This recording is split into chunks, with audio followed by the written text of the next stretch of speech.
ఈ మధ్యాహ్నం నుండి పెన్షన్ల పంపిణీ మొదలు కాబోతోంది. ఈ నెల 6 వరకు ఈ పెన్షన్ల పంపిణీ కార్యక్రమం కొనసాగే అవకాశం కనిపిస్తోంది. సిబ్బంది కొరతతో 2 కేటగిరీలుగా పంపిణీ చేసేందుకు సిద్ధమయ్యారు. దివ్యాంగులు, రోగులకు ఇంటి దగ్గరికే పెన్షన్ అందిస్తారు.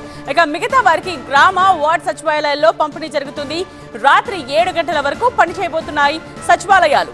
దివ్యాంగులు, తీవ్ర అనారోగ్యంతో ఉన్న వాళ్లకు, వృద్ధ వితంతువులకు ఇంటి దగ్గరికే పెన్షన్లను అందించనున్నారు. ఇక మిగతా వారికి గ్రామ సచివాలయాల దగ్గర పంపిణీ చేస్తారు. అదే సమయంలో గ్రామ సచివాలయాలకు చాలా దూరంగా ఉన్న వారి కోసం ప్రత్యేక ఏర్పాట్లు చేయాలని కలెక్టర్లను ఆదేశించింది ప్రభుత్వం.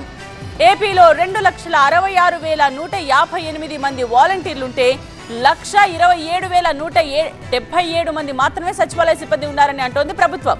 సచివాలయ సిబ్బందిలో కొంతమందిని ఇప్పటికే బిఎల్ఓలుగా ఎన్నికల విధులు అప్పగించింది సర్కార్. సరిపడా సిబ్బంది లేకపోవడంతో 2 కేటగిరీలుగా పెన్షన్ల పంపిణీ చేయాలని నిర్ణయించింది. దీనికి సంబంధించిన విధి విధానాలు కూడా జారీ చేసింది ప్రభుత్వం.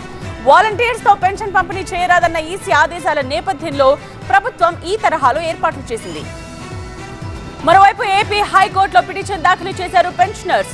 వాలంటీర్లతో పెన్షన్లు పంపిణీ చేయకుండా కమిషన్ ఆదేశాలు ఇవ్వడంపై పిటిషన్ వేశారు. ఇళ్లకు వచ్చి పెన్షన్లు ఇవ్వకపోతే తాము ఇబ్బందులు పడతామంటూ కోర్టును ఆశ్రయించారు వృద్ధులు, వికలాంగులు, వితంతువులు. ఎన్నికల సంఘం ఆదేశాలను నిలుపుదల చేయాలని హైకోర్టును కోరారు. ఈ పిటిషన్ ఇవాళ విచారణకు రానుంది.